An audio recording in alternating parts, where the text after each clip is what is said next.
Buenos días, hermanos. Vamos a comenzar en el nombre de Dios nuestro estudio de esta mañana.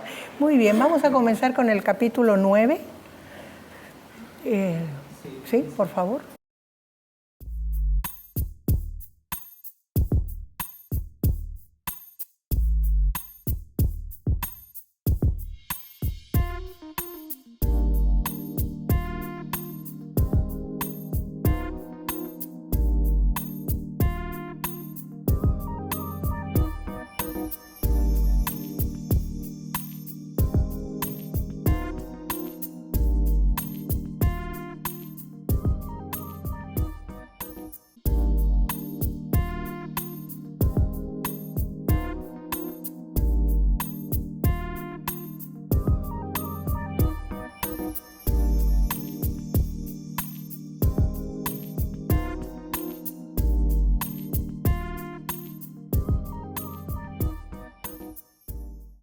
Nosotros vemos, ¿verdad?, que Jesús regresa. A Jesús no lo quieren ahí, no importa. Él ya hizo lo que tenía que ir a hacer ahí, ¿verdad? Liberar a aquellos hombres y demostrarles que había poder en Él y que quedara testimonio. Se regresa tranquilamente, ¿verdad? Cruzan otra vez el mar, viene a su ciudad. Tenemos que entender que es Capernaum, porque ahí era su centro de operaciones en Galilea, ¿verdad? Y sucedió que le trajeron un paralítico tendido sobre una cama. Y al ver Jesús la fe de ellos, quiere decir, venían, me imagino yo que serían unas 4 personas que lo cargaban, ¿verdad? Lo traían en camilla, ¿verdad? No podía caminar, pero estaban seguros que si lo llevaban a Jesús, aquel hombre podía sanar. Fíjense que no quisieron molestar al maestro con que fuera donde estaba el paralítico. Llevaron al paralítico a donde estaba Jesús, ¿verdad? Y al ver Jesús la fe de ellos, porque, oye, ¿de dónde vendrían? ¿Qué tanto tendrían que recorrer cargando a aquel hombre? Entonces, ¿y por qué lo llevaban? Porque tenían seguridad de que Jesús lo sanaría. Entonces, por eso dice, viendo la fe de ellos, dijo al paralítico, ten ánimo, hijo, tus pecados te son perdonados. Aquí, para muchos eruditos dicen, sobre todo los de la línea antigua, que porque como estamos llenos de pecados, ¿verdad? Entonces la enfermedad pues es causa del pecado. Y sí, es cierto, a causa del pecado entra la enfermedad porque la enfermedad representa la muerte, en muchos casos. A causa del pecado entra la enfermedad en el mundo.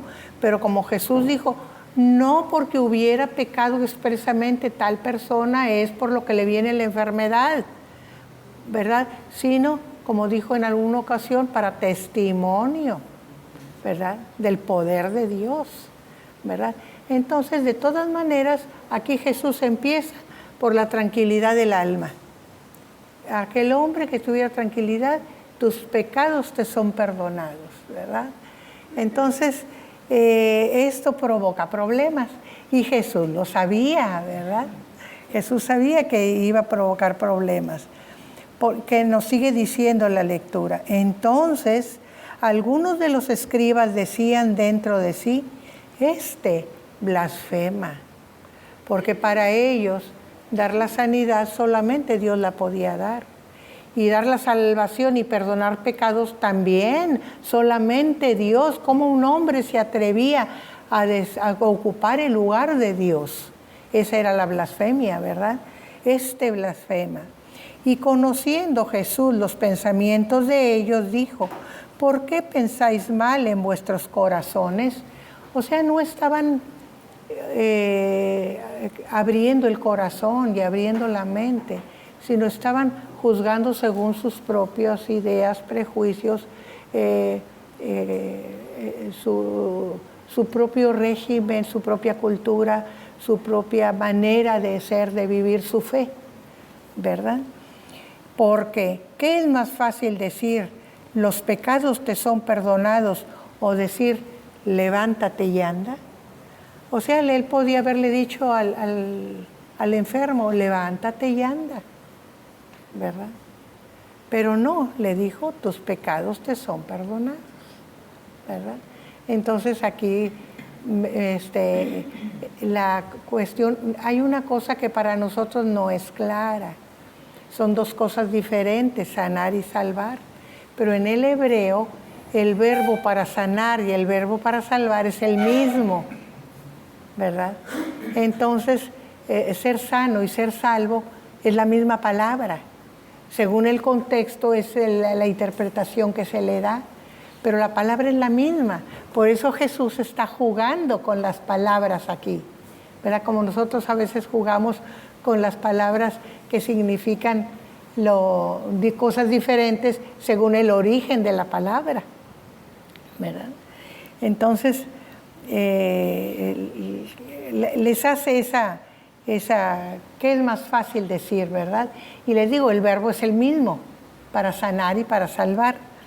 Pues para que sepáis que el Hijo del Hombre tiene potestad en la tierra para perdonar pecados, dice entonces al paralítico, levántate, toma tu cama y vete a tu casa.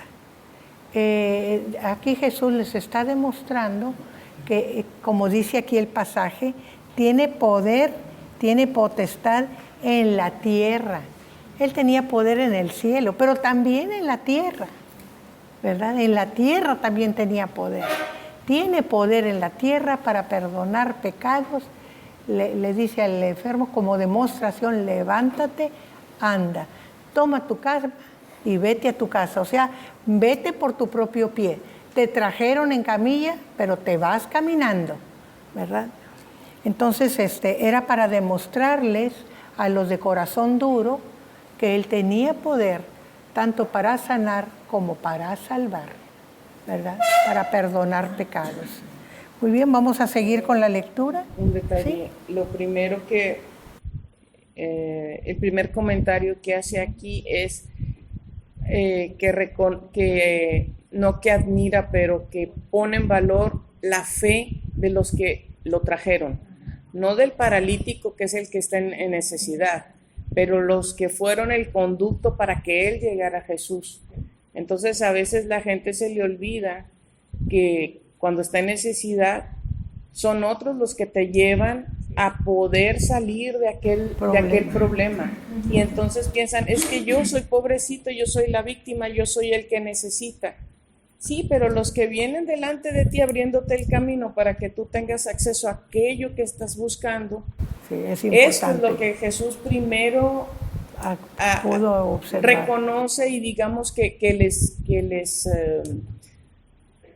sí, bueno, les reconoce, pero de una manera que les tome en cuenta. Sí, de que es tan importante ellos como el paralítico, y no de que es nada más el paralítico el único que merece reconocimiento y que es digno de... Sí. Muchos eruditos cuestionan mucho este pasaje. Algunos dicen, no fue la fe de los que lo llevaron, lo que salvó al paralítico, lo que hizo que Jesús lo sanara. Es la fe del paralítico, porque cuando Jesús le dice, tus pecados te son perdonados, él se arrepiente, porque le están dando el perdón, se arrepiente y cree, y entonces es cuando Jesús lo sana. O sea, hacen toda una elaboración, pero aquí claramente el pasaje dice que Jesús se asombró de la fe de ellos. Aquí para Jesús fue muy importante la fe de los que lo llevaban. Se tomaron el trabajo de llevarlo hasta Él, ¿verdad? Quizá el hombre que expresó que deseaba ir a Jesús y dijeron, te llevamos. Y eso es lo importante, que nosotros nos preocupemos por el prójimo, ¿verdad? Porque generalmente, pues a ver cómo le haces, pues son tus asuntos, o ráscate con tus uñas. Está muy complicado, ¿sí? No está muy fácil para poderte ayudar, pero siempre hay una opción, siempre hay una manera, a veces de las más simples. Aquí en este caso, agarraron un lienzo y te cargamos y te llevamos. No tenemos quizás carreta, no tenemos quizás algún animal de carga para llevarte, pero nosotros te podemos llevar. Entonces, el reconocer el esfuerzo y el empeño que pusieron para que el otro tuviera acceso a una sanidad, es lo que me llama la atención, que Jesús les reconoció eso. Ahora en los otros evangelios nos dice que no pudieron acercarse a Jesús, llegaron y había tanta gente que no podían acercarse a Jesús. ¿Y qué hicieron? ¿Se dieron por vencidos? No, subieron al techo y quitaronla porque son de paja, son de ramas, son de, como aquí nuestros jacales de palma. Separaron suficiente como para bajar la camilla hasta donde estaba Jesús, en medio. O sea, un esfuerzo tremendo. Nunca se dieron por vencidos aquellas gentes. Y todo eso es eso importante. los guió la certeza que tenían de que él podía sanar al amigo. O sea, y no pararon, hicieron todo lo que estaba en su mano para que llegara a Jesús. Sí, a Jesús, sí. Entonces eso es lo importante. Esa es una enseñanza muy valiosa, porque nosotros, les digo yo generalmente, pues nos escurrimos, sobre todo si está difícil. Pues no, a mí qué me queda, no es mi asunto, ¿para qué te metes? ¿Verdad? Es lo primero que decimos. Y no nos ponemos en el lugar del imposibilitado que no tiene manera. Si nosotros no nos interesamos, no tiene manera, ¿verdad? Y eso es importante que siempre lo recordemos. Vamos a seguir con la lectura.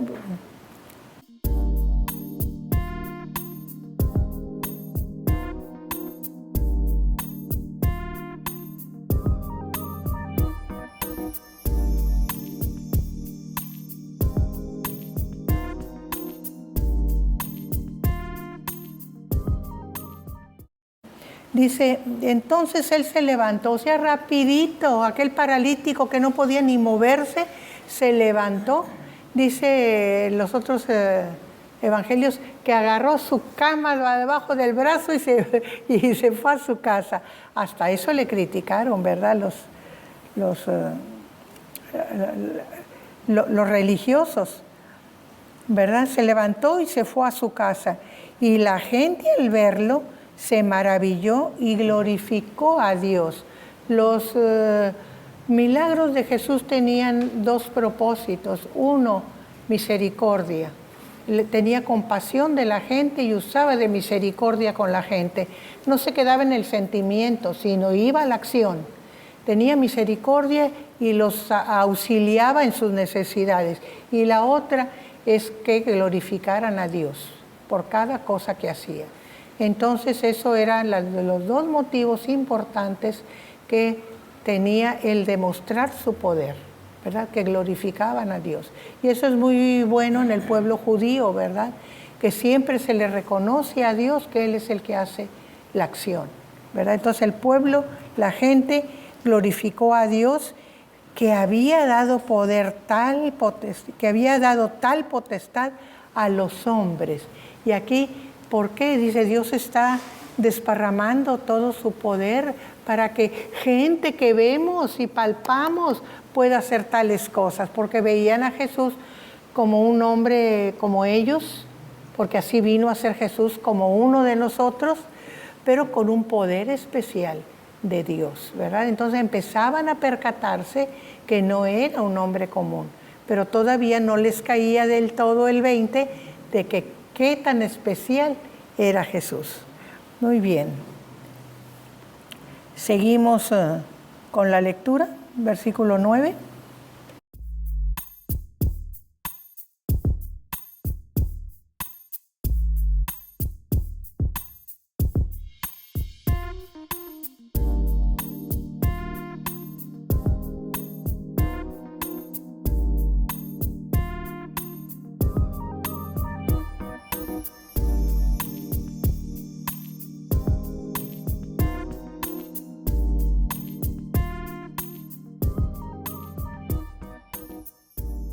Nosotros vemos, ¿verdad?, que Jesús salió de allí, de esa casa, como acostumbraba él salir, caminar, ir predicando. Dice, pasando Jesús de allí, vio a un hombre llamado Mateo que estaba sentado al banco de los tributos públicos y le dijo, sígueme. Y se levantó y lo siguió. Aquí vemos el llamamiento de Mateo, Mateo era un publicano. Ya sabemos que los publicanos eran los funcionarios encargados de cobrar los impuestos al pueblo para el gobierno romano, para el imperio, y por tal motivo eran odiadísimos, porque trabajaban para los extranjeros, para los opresores, oprimiendo al pueblo, porque no nada más cobraban el impuesto, sino también se cobraban su paga, ¿verdad? Entonces los veían, los odiaban, eran despreciadísimos, eran de una clase inferior, como veían a las prostitutas y a los publicanos, a los gentiles, así veían a los publicanos, ¿verdad? Entonces Mateo era un publicano. Pero cuando Jesús pasa y le dice, sígueme, dice, inmediatamente se levantó y siguió a Jesús. Quiere decir que dijo este asunto, como comentamos ahorita, hay que acabar con esto, hay que cambiar de vida, hay que resolverlo. Él no lo pensó, simplemente acabó con su negocio de recaudador y siguió a Jesús. Pero no nada más siguió a Jesús, sino que lo invitó a su casa y lo invitó a comer. Imagínense, reconocido como publicano, para los que lo veían seguía siendo un publicano. Para Jesús era un hombre transformado en su corazón, cambiado, pero para los que lo veían era un publicano.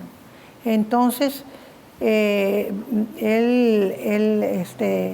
dice que estando Jesús sentado a la mesa en la casa, he aquí que muchos publicanos y pecadores que habían venido se sentaron juntamente a la mesa con Jesús y sus discípulos. ¿Por qué por qué hace la aclaración que aparte pecadores, aparte de muchos publicanos? Pues porque los pecadores no eran aceptados en ninguna parte. Entonces ahí tenían oportunidad de acercarse a Jesús, porque había muchos publicanos que tampoco querían en la sociedad. Entonces se juntaron, ¿verdad? Y ahí estaban sentados con Jesús. ¿Qué quiere decir? Tenían hambre de oír a Jesús. Quizá no se atrevían porque se sentían tan indignos que no se acercaban. Pero si ahí estaba Jesús con los publicanos, pues era la oportunidad de acercarse a Jesús, ¿verdad? Entonces estás, y para colmo, sentado a la mesa, que era lo peor que podía hacer, comer con una persona inmunda, porque ya eran inmundos los pecadores y los publicanos, ¿verdad? Pero ahí estaba Jesús con sus discípulos sentado a la mesa. Y dice, cuando vieron esto, ahí vamos la lectura, ¿verdad? ¿Todavía no vemos esto? Sí, ya lo leímos. Cuando vieron esto, los fariseos dijeron a los discípulos, ¿por qué come vuestro maestro con los publicanos y pecadores? Siempre el que se siente muy bien, el que está muy seguro de sí mismo, que no tiene ni una mancha, se engaña a sí mismo, ¿verdad? Pero así se siente. Entonces, lo único que hace es señalar con el dedo, estar marcando los errores, los pecados, lo que ve mal en los demás. Por eso dice, vinieron los fariseos viendo esto y dijeron a los discípulos, o sea, no le dicen a Jesús, empiezan a cuestionar a los discípulos. ¿Por qué? ¿Cómo estás siguiendo a este? Mira lo que hace, cómo lo sigues, estás mal, déjalo. Eso es la intención, ¿verdad? ¿Por qué come vuestro maestro con los publicanos y pecadores? O sea, está mal, ¿por qué se revuelve con la mugre? Es lo que le están diciendo. ¿Por qué ustedes siguen a este? Y vamos a seguir con la lectura, a ver si... Sí. La idea de comer con es de estar a la mesa en un lugar digno, de mostrarse ante los demás, sobre todo en áreas públicas, y que te vean. Que tienes en los restaurantes, en ciertos lugares, las mejores mesas son las del centro y son las más pedidas. ¿Por qué? Porque es donde todo mundo te puede ver. Y cierto grupo social son las mesas que primero se venden, que primero se separan, y las que están en las orillas, esas nadie las quiere porque estás escondido, nadie te ve. Y también la idea aquí de la comida, el compartir. Se está compartiendo la palabra, pero también el alimento físico. Entonces esa idea de compartirse, cuando está uno en la mesa, platica más libremente, platica más a gusto, no hay barreras, entonces se abre la gente con más facilidad. Entonces esto es muy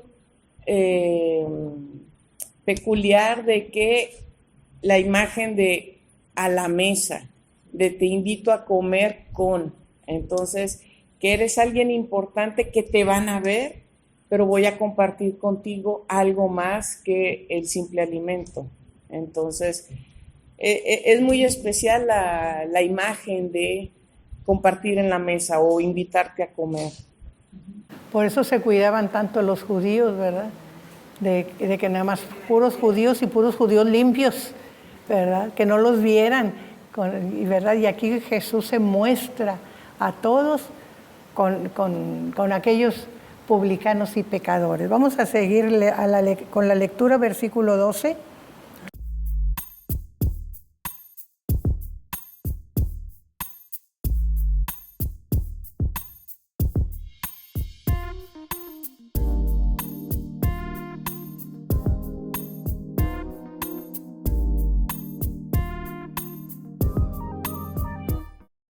Jesús oyó lo que le estaban comentando los religiosos, los fariseos, a los discípulos, y les dijo, o sea, aunque no se dirigieron a él sí se dirigió directamente con ellos, ¿verdad? Los sanos no tienen necesidad de médico, sino los enfermos. O sea, si tú te sientes sano, tú no tienes necesidad de mí, hablando espiritualmente. Pero los que están enfermos, ¿tú crees que estos están mal? Estos son pecadores, estos están condenados. Ellos son los que tienen necesidad espiritual. Por eso dice, los sanos no tienen necesidad de médico, sino los enfermos. Por eso estoy con ellos, porque están enfermos. Id pues y aprended, o sea, ve y revisa la palabra, la sabes muy bien. Ve y revísala otra vez. Y ve lo que significa misericordia quiero y no sacrificio. Porque ellos eran mucho de actos cultuales, de cumplir ceremonias, pero no eran de atender al prójimo, las necesidades del prójimo.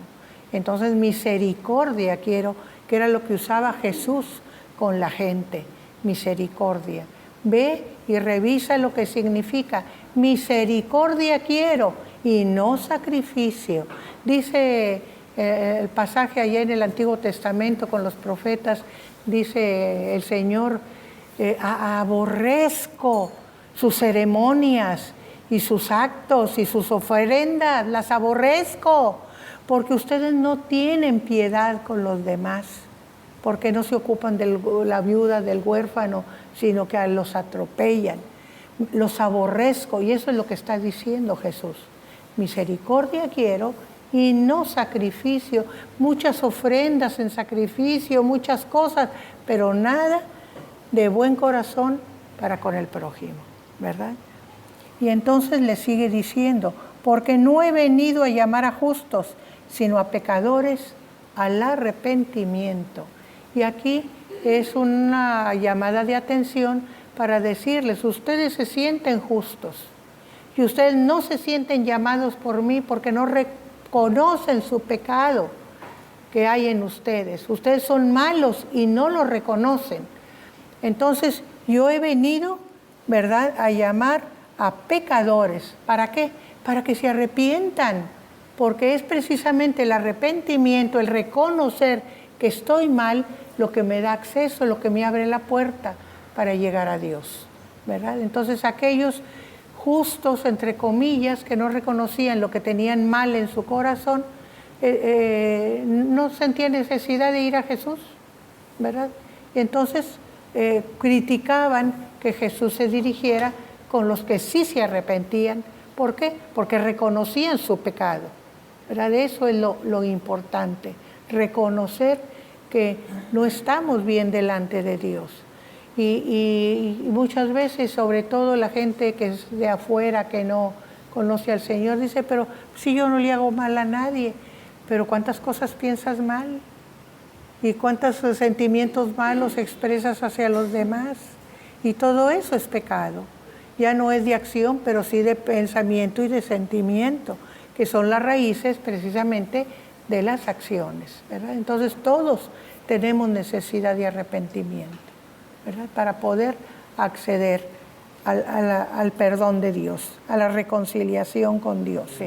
Bueno, comentario. Si comparamos este pasaje, hermana, el de Mateo, con el que vimos el domingo pasado, de personas que querían seguir a Jesús y se le acercaron, la respuesta de Jesús fue muy diferente y la situación también es muy diferente. Y nos habla un poquito de cómo es el ministerio. Yo, los ministerios más grandes que he visto son personas que no necesariamente ellos querían ir a ordenarse pastores o ministros, sino que estaban muy ocupados en sus actividades. Por cierto, aquí Mateo estaba muy ocupado, trabajando. Estaba trabajando, sentado en el banco de los tributos. Y me llama la atención que Jesús, y así lo ves con Pedro y con otros, o sea, va y dice, sígueme. Y otros que se acercaban con Jesús, que querían seguirlo, no, o sea, que Él conoce los corazones. Sí. Y grandes ministerios que uno ve en la Biblia y la vida real, que Dios levanta, se da uno cuenta que tiene una vida, una actividad, antes de ordenarse, tiene una actividad productiva, y que Dios lo escogió y ellos a veces no querían, y algunos, por cierto, hasta se resisten, ¿no? Como Jonás, que no quería ir, como Moisés, que no quería ir, todos ocupados. Bueno, Jonás sí tenía un ministerio ya, un gran predicador, pero Moisés estaba cuidando las ovejas del suegro, del rebaño. David estaba cuidando las ovejas cuando le hicieron llamar. O sea, son personas muy ocupadas y que Dios los levanta con un ministerio muy grande, y no es como a veces pues no tengo nada que hacer, pues déjame ver, si me pongo a leer la Biblia o me inscribo ahí en el seminario, en el estudio bíblico para ordenarme. Si uno ve aquí los grandes ministerios, que tampoco, como se mencionó también el domingo pasado, no repruebo lo otro, porque qué bueno que algunos de nosotros tengamos la inquietud de entrar al seminario para aprender más del Señor y servirle. Pero estoy hablando de ministerios muy especiales, más allá que lo que es servir a la iglesia. Usualmente son personas que estaban ocupadas y que Dios escoge. Yo creo que ahí sí, sin lugar a dudas, Dios escoge, porque a Mateo Dios lo escogió, y a otros que se le acercaban les decía que no. ¿Verdad? Decía, no sabes ni en qué te estás metiendo, muchacho. Casi les decía, ¿verdad? ¿Sabes tú cómo me la paso? Y dice que yo duermo donde duermen las zorras. No sabes ni lo que estás pidiendo. Entonces, porque se iban con la emoción de cierto momento, y no sabía el compromiso que significaba un ministerio, que le significó a Pedro pues perder la vida, y a todos ellos perder la vida en sacrificio. Entonces, pues que Jesús, ¿no? Escogió. Lo que a mí me llama la atención de lo que está diciendo Aarón es que Dios los agarró ya entrenados.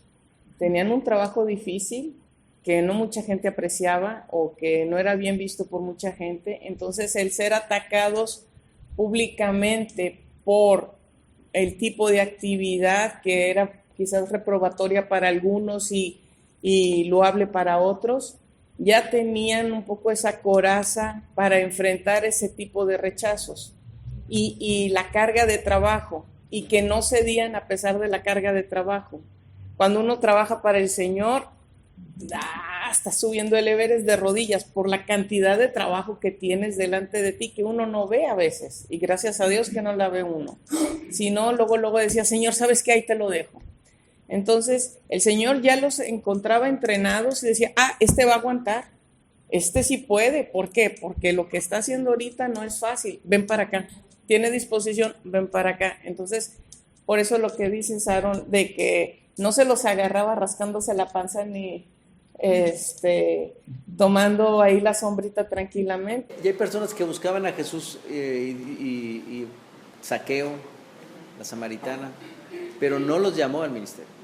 O sea, es un trabajo especial. Zaqueo dijo, te voy a visitar, pero Zaqueo lo buscaba, se subía al árbol, ¿no? Y estaba viendo, y tenía curiosidad y tenía hambre de Dios. Y se hicieron encuentros así. Pero muchas veces, si uno ve a los que llama al ministerio, ni lo tenían en el radar. O sea, no era algo que había pasado por su mente algún día ordenarse en el ministerio. Estaban ocupados en su actividad. Y hay un escogimiento, yo digo, muy especial de Dios. Y uno lo ve fuera del contexto, bueno, fuera de la Biblia, de la historia bíblica, de manera contemporánea. Yo lo he visto con algunos grandes hombres de Dios que no lo tenían pensado, y Dios los levanta.